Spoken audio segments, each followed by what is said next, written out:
विनेश गराडे सरांचं मी ओळख करून देतो. आपल्या समाजाचेच आहेत, तळोदी बाळापूर मधून आहेत ते, जिल्हा चंद्रपूर. त्यांचं बीएससी नर्सिंग झालेलं आहे गव्हर्नमेंट मेडिकल कॉलेज नागपूरहून. डीएमएलटी सुद्धा सरांचं झालेलं आहे. सर आता नर्सिंग ऑफिसर म्हणून ESIC चंद्रपूरमध्ये काम करतायत. सरांनी बऱ्याच स्पर्धा परीक्षा उत्तीर्ण झालेल्या आहेत. महाजनको स्टाफ नर्स म्हणून त्यांनी काम केलेलं आहे. श्री आयुर्वेद कॉलेज नागपूर या ठिकाणी स्टाफ नर्स म्हणून काम केलेलं आहे. ESI महाराष्ट्र स्टाफ नर्स म्हणून काम केलेलं आहे. DHS महाराष्ट्र स्टाफ नर्स म्हणून काम केलेलं आहे. ESIC नर्सिंग ऑफिसर म्हणून काम केलेलं आहे. RRB रेल्वे ठिकाणी नर्सिंग सुप्रिटेंडेंट म्हणून काम केलेलं आहे. CGHS नर्सिंग ऑफिसर म्हणून काम केलेलं आहे. एम्स मध्ये मंगलगिरी नर्सिंग ऑफिसर म्हणून काम केलं. एम्स नॉर्सेट नर्सिंग ऑफिसर म्हणून त्या ठिकाणी एम्स नागपूरला त्यांनी काम केलेलं आहे. DHS महाराष्ट्र ट्युटर म्हणून सुद्धा काम केलेलं आहे. आणि AIIMS CRE senior nursing officer Bhopal म्हणून सुद्धा त्यांनी काम केलं. हे एवढं बघता जर नर्सिंगचा खूप चांगला अनुभव कमी वयात सरांनी घेतलेला आहे. मला वाटतं यांच्यापेक्षा चांगला नर्सिंग बद्दल माहिती देणारा वक्ता किंवा मार्गदर्शक आपल्याला दुसरा कोणी अवेलेबल नक्की झाला नसता. मी विनेश गराडे सरांना विनंती करतो की तुम्ही नर्सिंग संदर्भात आपल्या सर्व विद्यार्थ्यांना मार्गदर्शन करावं. सर्व विद्यार्थी मित्र, पालक वर्ग तसेच सर्व आयोजक वर्ग यांना सर्वांना माझा नमस्कार. माझं नाव विनेश गराडे आहे. माझं प्रॉपर गाव तळोदी बाळापूर, जिल्हा चंद्रपूर आहे. माझं प्राथमिक तसेच उच्च प्राथमिक शिक्षण आणि त्यानंतर 12वी पर्यंतचा जो शिक्षण होता तो सगळं माझ्या गावात म्हणजे माझं मूळ गाव तळोदी बाळापूर इथे झालेलं आहे. त्यानंतर मी BSc नर्सिंग केलेलं आहे. BSc नर्सिंग हे माझं शासकीय गव्हर्नमेंट म्हणजे ते गव्हर्नमेंट मेडिकल कॉलेज नागपूर. आणि त्यानंतर DMLT कोर्स सुद्धा मी केलेला आहे, नागपूरवरूनच केलेला आहे. त्यानंतर जेव्हा आपला BSc नर्सिंग कंप्लीट होतो किंवा GNM नर्सिंग कंप्लीट होत असेल तर त्यावेळेस मग आपल्यासाठी खूप साऱ्या जॉब ऑपॉर्च्युनिटीज ओपन होतात. गव्हर्नमेंट जॉबसाठी आपण फॉर्म अप्लाय करत असतो. त्यापैकी मी बऱ्याचशा एक्झाम्सला अप्लाय केलेला होता आणि तुम्ही स्क्रीनवरती बघू शकता की माझं कुठे कुठे सिलेक्शन झालेलं आहे. महाजनको, DHS, श्री आयुर्वेदिक, ESIS. तर हे महाजनको, DHS, श्री आयुर्वेदिक आहे. तर इथे तर माझं म्हणजे पूर्ण महाराष्ट्रामध्ये पहिला रँक होता. ESIS मध्ये माझा 9वा रँक होता. ESIC मध्ये देशामध्ये 19वा रँक होता. CGHS मध्ये 37वा रँक होता. एम्स मंगलागिरीमध्ये 17वा रँक होता. DHS ट्युटरची जी परीक्षा दिलेली होती त्यामध्ये 27वा रँक. एम्स भोपाळमध्ये 56वा रँक पूर्ण देशामध्ये. नॉर्सेटमध्ये सुद्धा माझा एम्स नागपूरला सिलेक्शन झालेलं आहे. तर असे बरेचसे सिलेक्शन झालेले आहेत. काही सिलेक्शन सुटलेले आहेत, परंतु त्या काही सिलेक्शनला जे सुटले त्याला न घाबरता मी माझ्या फर्दर स्टडीवरती फोकस केला आणि बरेचशा एक्झाम पास करत गेलो, कुठेही खचलेलो नाही. बरेचसे एक्झाम्स 1 मार्क 2 मार्कांनी सुद्धा सुटलेले आहेत. ओके, त्या जर एक्झाम जर मी 1 किंवा 2 मार्कांनी जर सुटलेला नसतं तर आज हा नंबर मे बी 20च्या पलीकडे किंवा 25च्या पलीकडे सुद्धा गेलेला असता. ओके, तर आपण आजच्या क्लासमध्ये किंवा आजच्या जो आपलं प्रेझेंटेशन आहे तर त्यामध्ये हे बघणार आहोत की तुम्हाला नर्सिंगमध्ये जर तुमचा करिअर जर घडवायचा असेल तर त्यासाठी तुम्हाला काय करता येणार, म्हणजे नर्सिंगचं एज्युकेशन काय करता येणार आणि त्याच्यानंतर तुम्हाला कोणत्या कोणत्या अपॉर्च्युनिटीज ओपन होणार आहेत, तुमचं सॅलरी स्ट्रक्चर कसं असणार आहे, या सगळ्या गोष्टी आज आपण आपल्या क्लासमध्ये डिस्कस करणार आहोत. Okay sir, next slide please. हां, तर जो नर्सिंग एज्युकेशन असतो तर हा कसा आहे की जी काही आपली मेडिकल म्हणू शकतो किंवा जे आरोग्य क्षेत्र आहे तर त्या आरोग्य क्षेत्रातला एकदम महत्त्वाचा कणा आहे.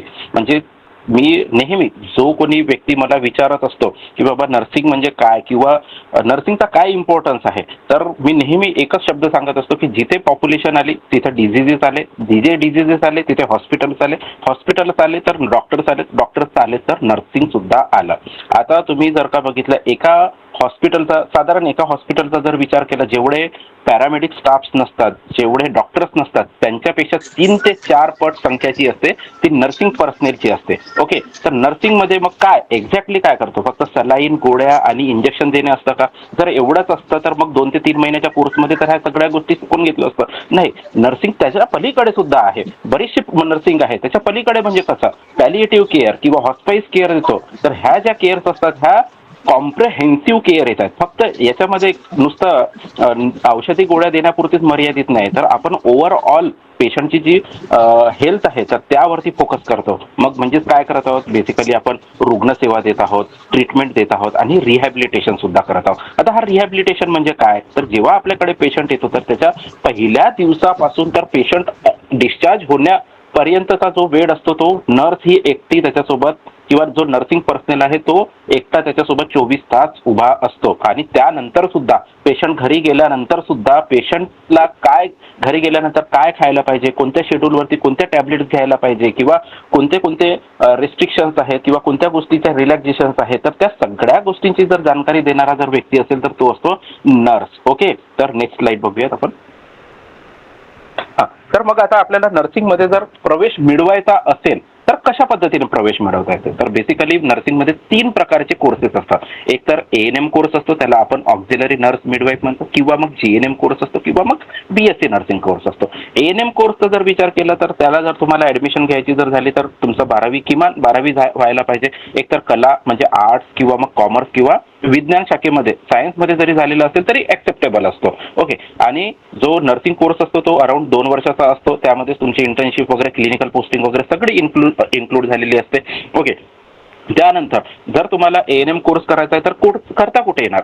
शासकीय कॉलेजेस आहेत, प्रत्येक जिल्हा लेवलवरती जेवढे काही गव्हर्नमेंट कॉलेजेस आहेत त्या प्रत्येक कॉलेजमध्ये ANM कोर्स आहे. त्यानंतर खासगी कॉलेजेस सुद्धा आहेत, प्रायव्हेट कॉलेजमध्ये सुद्धा तुम्हाला एज्युकेशन परस्यू करता येतो. ओके, आता यासाठी मग तुम्हाला काय कोणती परीक्षा द्यावी लागेल नाही, जस्ट तुमचे जे 12वीचे पर्सेंटेज असणार त्या 12वीच्या पर्सेंटेजच्याच बेसिसवरती एक फायनल मेरिट लिस्ट तयार होणार.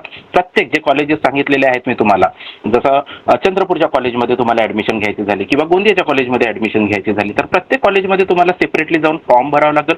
प्रत्येक कॉलेजची एक सेपरेट मेरिट लिस्ट तयार होते आणि त्या मेरिट लिस्टच्या अकॉर्डिंगली म्हणजे जो हॉरिझॉन्टल आणि व्हर्टिकल रिझर्वेशन आहे तर त्याचा सगळ्यांचा विचार करून तुम्हाला ANM कोर्समध्ये ऍडमिशन घेता येते. ओके, तर त्यासाठी फक्त आणि फक्त तुमच्या पर्सेंटेज बद्दल विचार केला जातो. ओके, त्यानंतर आपण बघूया GNM कोर्स बद्दल. तर GNM कोर्स जो आहे त्यासाठी अगेन तुम्हाला 12वी असणे गरजेचं आहे. 12वी कोणत्याही शाखेत असलं तरी चालेल, आर्ट्स, कॉमर्स किंवा सायन्स शाखेतला चालेल. ओके, जो कोर्स असतो तो जवळपास 3.5 वर्षाचा कोर्स असतो.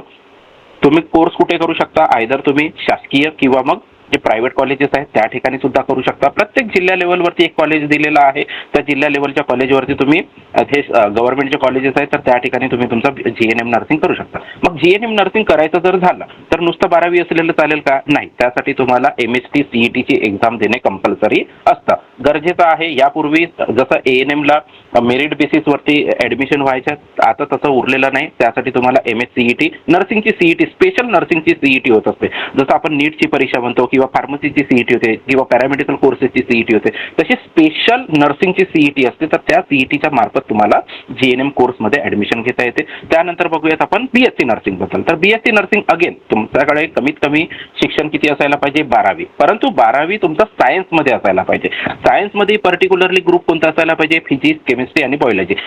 जर तुमचा फिजिक्स, केमिस्ट्री, मॅथमॅटिक्स असेल आणि बायोलॉजी जर स्किप झालेला असेल किंवा तुम्ही सोडलेला असेल तर तुम्हाला ऍडमिशन घेता येणार नाही. ओके, तर जर तुमच्याकडे हा ग्रुप असेल आणि 12वी झालेला असेल सायन्समध्ये तर 4 वर्षाचा कोर्स करून तुम्ही डिग्री सर्टिफिकेट मिळवू शकता. ओके, मग आता BSc नर्सिंगला जर ऍडमिशन घ्यायची जर झाली तर राज्य शासनाचे जे काही कॉलेजेस आहेत किंवा जे महाराष्ट्रामध्ये प्रायव्हेट कॉलेजेस आहेत तर त्या प्रायव्हेट कॉलेजेसमध्ये MST CET देणे कंपल्सरी असतं. जसं आपण GNM साठी CET देतो ना, सेम CET BSc नर्सिंगला लागू असेल. तुम्हाला तुमच्यावरती डिपेंड करेल की तुमचा स्कोर किती आहे आणि तुमचा इंटरेस्ट कशामध्ये आहे, BSc नर्सिंगमध्ये आहे की GNM मध्ये आहे. ओके, किंवा त्या व्यतिरिक्त आपल्याला जर नॅशनल लेवलची जर एक्झाम द्यायची झाली म्हणजे नीट सारखी जर एक्झाम जर दिली तर त्या थ्रू तुम्ही जे आर्मी कॉलेजेस म्हणजे पुण्याला जो आर्मी कॉलेज आहे AFMC college, arm forces medical college, तर त्यांच्या संलग्नित एक नर्सिंग कॉलेज आहे. तर त्या नर्सिंग कॉलेजमध्ये सुद्धा तुम्हाला ऍडमिशन घेता येते. आणि या नर्सिंग कॉलेजेसचा एकमेव बेनिफिट असा आहे की तुम्हाला जॉब सुटी कुठेही धावपळ करायची गरज नाही. जेव्हा तुमचा एज्युकेशन कंप्लीट होत येतो तर तेव्हाच तुमच्याकडनं 20 वर्षाच्या सर्व्हिसचा बॉन्ड लिहून घेतला जातो आणि ही सर्व्हिस परमनंट सर्व्हिस असते. म्हणजे असं नाही की बाबांनो तुम्हाला 20 वर्षाचा बॉन्ड कंप्लीट झाला आणि काढून फेकला, नाही, तुम्हाला एक सर्व्हिसमॅनचा कोटा भेटतो. त्या एक सर्व्हिसमॅनच्या बेसिसवरती तुम्ही महाराष्ट्र गव्हर्नमेंटच्या बाकीच्या सुद्धा एक्झाम्स देऊ शकता आणि त्या ठिकाणी सुद्धा तुम्ही नोकरीवरती लागू शकता. स्वायत्त संस्था म्हणजे जे ऑटोनॉमस बॉडीज असतात, as like AIIMS autonomous body आहे किंवा अजून काही दिल्ली गव्हर्नमेंटचे जे कॉलेजेस आहेत ते ऑटोनॉमस बॉडीच्या अंडरमध्ये येतात. तर यासाठी तुम्ही नीट UG थ्रू ऍडमिशन घेऊ शकता. आता विद्यार्थ्यांना प्रश्न असा येतो की बाबा जीएनएम आणि बीएससी नर्सिंग मध्ये फरक काय? तर या दोन गोष्टीमध्ये एकच फरक असतो की जीएनएम जो कोर्स आहे तो डिप्लोमा कोर्स आहे. 3.5 वर्ष दिल्यानंतर 3.5 वर्षांचा एज्युकेशन घेतल्यानंतर तुम्हाला डिप्लोमा मिळतो. परंतु बीएससीचा एक ऍडव्हान्टेज असा आहे की 4 वर्षाची म्हणजे 4 वर्षाचा कोर्स करता बरोबर म्हणजे फक्त 6 महिन्याचा एक्स्ट्रा कोर्स जरी केला ना तरी तुम्हाला डिग्री मिळत आहे. ओके. आणि जीएनएमचा डिसएडव्हान्टेजेस असा असतो की जर का तुम्हाला बीएससीला जर लागत नसेल आणि जीएनएम जर केला असेल तर एक त्याचा डिसएडव्हान्टेज म्हणू शकतो किंवा मग जे मजबुरी आहे तर त्याला आपण काही करू शकत नाही. ओके. तर जीएनएम नंतर तुम्हाला 1 वर्षाचा किमान एक्सपिरियन्स घेऊन तुम्हाला पीबीएससी नर्सिंग करावं लागेल. पीबीएससीला तुम्हाला 2 वर्ष लागले. ओके. म्हणजे 3.5 वर्षाचा कोर्स 1 वर्षाचे तुम्हाला एक्सपिरियन्स लागला, 4.5 वर्ष हे झालेत. त्यानंतर तुम्हाला 2 वर्षाचा पीबीएससी करावा लागेल म्हणजे साधारणतः 6.5 वर्ष तुम्हाला एक डिग्री मिळवण्याकरिता लागत आहे. परंतु त्याच कंपॅरिझन मध्ये जर बघितलं तर बीएससी नर्सिंग हा तुम्हाला 4 वर्षामध्येच डिग्री देत आहे. ओके. म्हणून माझा जो प्रिफरन्स होता तो मी बीएससी नर्सिंगला दिला rather than GNM nursing. Okay sir. Next. हा. तर मग आता जर तुम्हाला ऍडमिशन घ्यायची जर झाली तर आता कोर्सेस कोणते कोणते सांगितलेले आहेत? बीएससी नर्सिंग आणि जीएनएम. एएनएम बद्दल आपण जास्त विचार करणार नाही कारण की एएनएमचा जो व्याप्ती आहे ते खूप कमी आहे. तुम्हाला सब सेंटर लेवल किंवा पीएससी लेवल पर्यंत त्यांना पोस्टिंग मिळत असते. बाकीचे मेडिकल कॉलेजेस आहेत किंवा डिस्ट्रिक्ट हॉस्पिटल्स आहेत किंवा जे इव्हन एम्स सारखे इन्स्टिट्यूट आहेत तर यामध्ये एएनएमला फारसा कमी महत्त्व दिला जातो. महत्त्व कोणाला आहे तर बीएससी आणि जीएनएमला. ओके. तर बीएससी नर्सिंग जर करायचं जर झालं तर अगेन 2 ऑप्शन्स आहेत तुमच्याकडे. एक तर तुम्ही गव्हर्नमेंट कॉलेजमधनं करू शकता किंवा मग प्रायव्हेट कॉलेजमधनं करू शकता. ओके. तर गव्हर्नमेंट कॉलेजमधनं म्हणजे महाराष्ट्र गव्हर्नमेंटचे जे कॉलेजेस आहेत 6 कॉलेजेस म्हणजे 4 गव्हर्नमेंट कॉलेज आणि 2 आता गव्हर्नमेंट एडेड कॉलेज झाले तर असे 6 कॉलेज. प्रत्येकाचा 50 इंटेक असतो म्हणजे प्रत्येक कॉलेजमध्ये 50 ऍडमिशन्स घेतल्या जातात. तर त्यासाठी आपण जसं एससी प्रवर्गात आहोत तर कमीत कमी तुमच्या MSCET मध्ये 98 ते 99% स्कोर यायलाच पाहिजे. त्यानंतरच तुम्हाला ऍडमिशन भेटू शकते. ओके. किंवा जर जीएनएम करायचं आणि जर बीएससी नर्सिंगचा जर विचार केला प्रायव्हेट कॉलेजेसमध्ये तर प्रायव्हेट कॉलेजेस खूप सारे सुरू होतात, काही बंद होतात. त्यामुळे प्रायव्हेट कॉलेजेसमध्ये काही असं स्पेसिफिक कट ऑफ वगैरे नसतो. ते म्हणजे त्यांना ऍडमिशनची गरज असतात तर ते कमी मार्क्स जरी असले तरी घेतात. फक्त तुमचा 0 किंवा मायनसमध्ये मार्क्स नसायला पाहिजे. त्याचप्रमाणे जीएनएम सुद्धा आपल्याला 2 याच्यामध्ये करता येतं. एक तर गव्हर्नमेंट कॉलेजेस किंवा मग प्रायव्हेट कॉलेजेसमध्ये. एससी प्रवर्गामध्ये असणार तर 70 ते 75 मार्क्स असणार ना तरी आरामशीर तुम्हाला म्हणजे पर्सेंटाईल. ओके. तर जवळपास 70, 75 किंवा 77 पर्यंत पर्सेंटाईल पर्यंत याचा गव्हर्नमेंट कॉलेजेसचा कट ऑफ जातो. आणि प्रायव्हेट कॉलेजेसमध्ये अगेन जसं मी तुम्हाला बीएससी नर्सिंगचं सांगितलेलं आहे सेम जीएनएम नर्सिंगचं सुद्धा तसंच आहे की बाबा तिथे काही असं स्पेसिफिक कट ऑफ वगैरे नसतो. त्यांना ऍडमिशनची गरज असते तर ऍडमिशन ते देतात इझिली. परंतु महत्त्वाचं असं असते की यामध्ये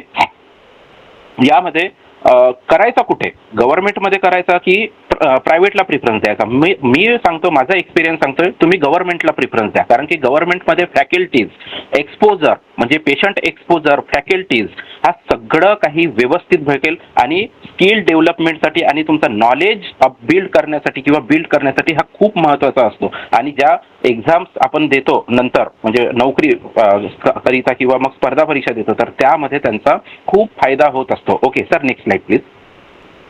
हां. तर मग आता आपल्याला मास्टर्स जर करायचा जर झाला तर आपल्याला नर्सिंगमध्ये मास्टर्स सुद्धा करता येतो. किंबहुना आपल्याला PhD सुद्धा करता येतं. ओके. जर तुम्ही एएनएम करत असणार तर त्यानंतर तुम्हाला जीएनएम करावं लागेल. जीएनएमच्या नंतर तुम्हाला पोस्ट बीएससी त्यानंतर MSCला ऍडमिशन घेता येतं. जीएनएम जर असेल तुमचा जीएनएम जर केलेला असेल तर पोस्ट बीएससी नर्सिंग आणि MSC नर्सिंगला ऍडमिशन घेता येतं. परंतु सगळ्यात शॉर्टेस्ट रूटचा जर विचार केला तर बीएससी नर्सिंग 4 वर्षाचा मध्ये 1 वर्षाचा एक्सपिरियन्स पाहिजे आहे तुम्हाला आणि त्यानंतर लगेच 2 वर्षाचा तुम्हाला MSc नर्सिंग करता येतो. Sir next slide. ओके. तर MSc नर्सिंगचा मग फायदा काय किंवा कोणत्या कोणत्या क्षेत्रामध्ये किंवा कोणत्या कोणत्या फील्डमध्ये तुम्हाला MSc नर्सिंग करता येतं? जेवढे काही नर्सिंगचे मेन सब्जेक्ट्स आहेत होते आता मेन सब्जेक्ट्स कोणते कोणते as like medical surgical nursing किंवा पेडियाट्रिक नर्सिंग किंवा ऑब्स्टेट्रिकल अँड गायनाकोलॉजी किंवा psychiatric nursing, foundation of nursing, community health nursing या सगळ्या फील्डमध्ये तुम्हाला MSc नर्सिंग परसिव्ह करता येतो. ओके. तर आता MSc नर्सिंग जर केलं तर त्याचा बेनिफिट काय भेटेल? तर तुम्हाला सगळ्यात मोठा बेनिफिट भेटतो हे जर तुम्हाला टीचिंगमध्ये इंटरेस्ट असेल आणि नर्सिंगचे जे टीचिंग कॉलेजेस असतात तर त्यामध्ये तुम्हाला टीचिंग करायला म्हणजे एक चांगला बेस तयार करून देईल किंवा एक चांगला पॅकेज सुद्धा मिळवून देण्यासाठी MSc नर्सिंग हेल्प करेल. ओके. त्यानंतर प्रशासन किंवा म्हणजे जे हॉस्पिटल ॲडमिनिस्ट्रेशन असते. ओके. तर या किंवा जे स्पेशल वॉर्ड्स असतात तर त्या वॉर्ड्समध्ये तुम्हाला पोस्टिंग भेटेल आणि इव्हन MSc नर्सिंग जर असेल तर तुम्हाला हायर डिग्री अलाउन्स सुद्धा एक extra allowance government nursing government मध्ये जेव्हा आपण सर्व्हिस करतो तर त्यामध्ये एक हायर डिग्री अलाउन्स सुद्धा भेटत असतो. ओके, तर हा एक त्याचा MScचा सगळ्यात मोठा ॲडव्हान्टेज आहे. तर प्लीज नेक्स्ट स्लाइड. ओके, कौशल्य विकास आणि ॲडव्हान्स डिप्लोमा कोर्सेस. तर बघा बरेचसे कॅन्डिडेट्स असे असतात की जे MSc नर्सिंग परस्यू करू शकत नाही, फायनान्शियली किंवा मग काही दुसरे काही रिझन्स असू शकतात.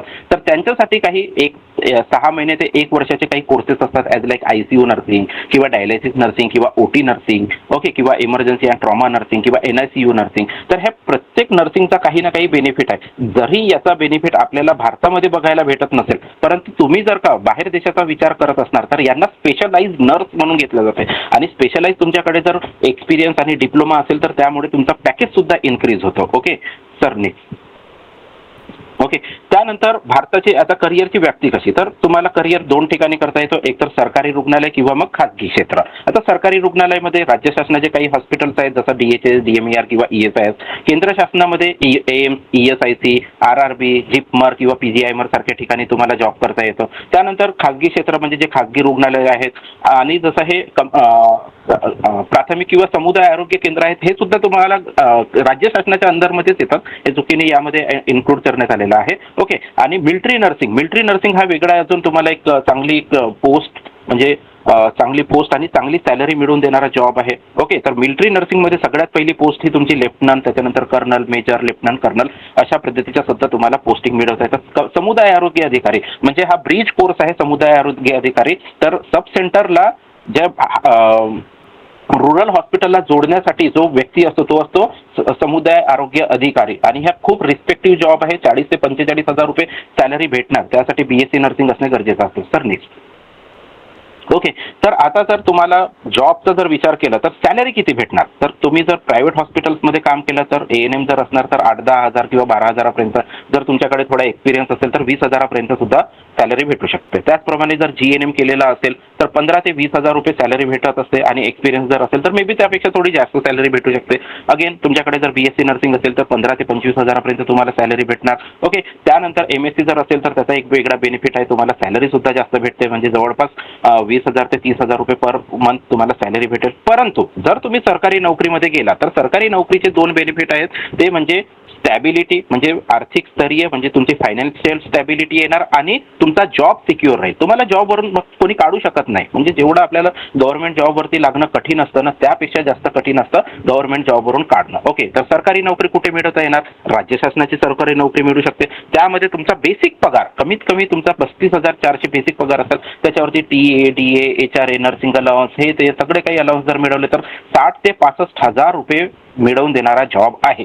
आणि जर केंद्र शासनामध्ये जर तुम्ही नोकरी मिळवली तर तुम्हाला ग्रुप बी ची पोस्ट भेटत असते. ओके, गट ब ग्रुप बी म्हणजे क्लास 2 ऑफिसर म्हणून पोस्ट भेटत असते. त्यामध्ये तुमचा बेसिक पेमेंट जवळपास 44,900 यावरती तुम्हाला nursing allowance, uniform allowance, TA, DA, HRA ह्या सगळ्या गोष्टी जर मिळवल्या तर कमीत कमी तुमची सॅलरी 85,000 ते 90,000 रुपये लागता बरोबर. म्हणजे ज्यावेळेस तुम्ही जॉईन होता त्या दिवसापासून तुमची सॅलरी समजून घ्या 85,000 ते 90,000 रुपयाच्या जवळपास जात असते. तर नेक्स्ट स्लाइड. ओके, आता तुम्हाला जर काय वाटत असेल की बाबा फक्त नर्सिंग भारतापुरतीच मर्यादित आहे का, नाही, मी पूर्वी सुद्धा सांगितलेलं आहे क्लास सुरू होताना किंवा आपला प्रेझेंटेशन सुरू होताना की जिथे पॉप्युलेशन आली तिथे बिमाऱ्या आल्या किंवा हेल्थ कंडिशन आली तर हॉस्पिटल्स आले तर नर्सिंग सुद्धा आलं. ओके, तर जगाच्या कोणत्याही कोपऱ्यामध्ये जाणार तुम्हाला हॉस्पिटल्स भेटणार आणि या हॉस्पिटलमध्ये तुम्हाला नर्सिंग पर्सनलची रिक्वायरमेंट बघायला भेटणारच. ओके, त्यापैकीचे हाय डिमांडिंग नेशन्सचा जर विचार केला तर America, Canada, Germany, United kingdom, gulf countries म्हणजे जसं आपण दुबई वगैरे म्हणतो किंवा कतर, ओमान अशा सारख्या ज्या कंट्रीज आहेत, ऑस्ट्रेलिया, न्यूझीलंड सारखी जी कंट्री आहे तर यामध्ये खूप जास्त आपल्या नर्सेसची डिमांड असते आणि त्यामध्ये पर्टिक्युलरली इंडियन नर्सेसची खूप जास्त डिमांड असते. कारण इंडियन नर्सेस एवढ्या कॉम्पिटंट असतात, यांचं एज्युकेशन एवढं घासून यांच्याकडून प्रॅक्टिस करून घेतले असते की यांचा खूप चांगल्या प्रोफिशियन्सी झालेली असते यांची. त्यामुळे ह्या देशामध्ये खूप चांगली यांना डिमांड असते. आता बेटर म्हणजे या ठिकाणी आता जर आपण जॉब करत असणार तर यांना बेटर फॅसिलिटी, वर्क एन्व्हायरमेंट आणि कम्पेन्सेशन म्हणजे जे हाय सॅलरी स्ट्रक्चर आहे तो सुद्धा आपल्या भारतापेक्षा खूप जास्त आहे. Sir next please. ओके, तर आता जर तुम्हाला परदेशात जर जॉब जर मिळवायचा असेल तर तुम्हाला इतर BSc नर्सिंग किंवा मग GNM नर्सिंग पाहिजे. त्यानंतर तुम्हाला OET किंवा IELTS सारखी लँग्वेज टेस्ट पास करावी लागते. त्यानंतर लायसेन्सिंग टेस्ट म्हणजे NCLEX सारखी परीक्षा आहे. जेव्हा ही तुम्ही NCLEX पास करता तर याचा स्कोर जवळजवळ 5 वर्ष व्हॅलिड असतो. ओके, एकदा तुम्ही NCLEX जर पास केली तर तुम्ही म्हणजे आज जरी तुम्हाला इच्छा नाही झाली तर 2 वर्षानंतर जरी जायची इच्छा झाली तरी त्या परीक्षेच्या बेसिसवरती तुम्ही दुसऱ्या देशामध्ये जाऊ शकता. विजा आणि त्यानंतर तुम्हाला जॉब. आता जॉब मिळवण्याच्या 2 पद्धती आहेत. तुमचे जर कॉन्टॅक्ट असणार तर त्या बेसिसवरती सुद्धा तुम्ही परदेशात जॉब मिळवू शकता किंवा मग काही कन्सल्टन्सी एजन्सीज असतात त्या थ्रू सुद्धा तुम्ही तुमचा जॉब बाहेर देशामध्ये मिळवू शकता. Sir next slide please. हां, तर आता जर आपण बघितलं की बाहेर देशामध्ये सॅलरी पॅकेजेस किती असतात तर गल्फ कंट्रीज आहेत म्हणजे जे आखाती देश म्हणतात जसं दुबई वगैरे सांगितलं मी तुम्हाला, UAE किंवा कतर, ओमान यासारख्या कंट्रीमध्ये जवळपास 1 ते 3 लाख रुपये प्रत्येक महिन्याचे. आता जर का आपण 3 लाख रुपये जरी विचार केला तर 12 महिन्याचे 36 लाख रुपये होतात. ओके, 12×36 जर विचार केला तर. ओके, त्याचप्रमाणे जे UK आहे तर आता जवळपास UK मध्ये सुद्धा 30 ते 35 लाख रुपये पर ॲनम सॅलरी भेटत असते. ओके, म्हणजे इंडियन करन्सीमध्ये जर कन्वर्ट केलं तर. ओके, त्याचप्रमाणे जर कॅनडा आणि न्यूझीलंड आणि कॅनडा आणि जर्मनीमध्ये ऑलमोस्ट जवळपास सेम पॅकेज भेटतो. परंतु अमेरिकेमध्ये पॅकेजेस जास्त आहेत आणि जसं मी तुम्हाला काही कोर्सेस सांगितले होते जसं 6 महिन्याचा, 8 महिन्याचा किंवा 1 वर्षाचा ॲडिशनल कोर्स असतो, तो जर तुमच्याकडे कोर्स असेल म्हणजे स्पेशलायझेशन जर असेल तर अजून तुम्हाला डिमांड चांगली भेटत असते. Okay sir, next please. हां, तर आता यामध्ये एक महत्त्वाचा फॅक्टर असा आहे की मेल नर्सेसचं काय म्हणजे मेल कॅन्डिडेटचं काय. तर जनरली आपण नर्सिंग जेव्हा आपल्या डोक्यामध्ये विचार येतो तर सगळ्यात पहिला विचार येतो की फिमेल नर्स. ओके, आपल्या डोळ्यासमोर आपण पिक्चर बघतो किंवा काहीही बघत असतो तर त्याच्यामध्ये नर्सिंग पर्सनल कोण दाखवतो तर फिमेल दाखवतो. परंतु हा कन्सेप्ट फार चुकीचा आहे. कारण मी तुमच्यासमोर एक बेस्ट एक्झाम्पल म्हणून उभा आहे की मी पुरुष असताना सुद्धा नर्सिंगमध्ये माझा एज्युकेशन कंप्लीट केलेलं आहे आणि वेगवेगळ्या प्रकारचे जॉब सुद्धा गव्हर्नमेंट जॉब सुद्धा मिळवलेले आहेत. तर जेवढ्या फिमेल नर्सेसला किंवा फिमेल कॅन्डिडेट्सला अपॉर्च्युनिटीज असतात सेम अपॉर्च्युनिटीज तुम्हाला मेल्सला सुद्धा बघायला भेटणार आहेत. म्हणजे असं नाही की या ठिकाणी पार्शालिटी आहे. आजची तर अशी परिस्थिती आहे गव्हर्नमेंट कॉलेजेसमध्ये तर 50चा इंटेक असेल तर त्याच्यापैकी 30 ते 40% जे स्टुडंट्स असतात ते मेल नर्सेस असतात किंवा मेल स्टुडंट्स असतात. ओके, तर कधीही तुम्ही जर मेल स्टुडंट असणार आणि तुम्हाला जर वाटत असेल की नर्सिंगमध्ये करिअर करायचं तर नक्की तुम्ही 100% करिअर करू शकता. Okay sir, next please.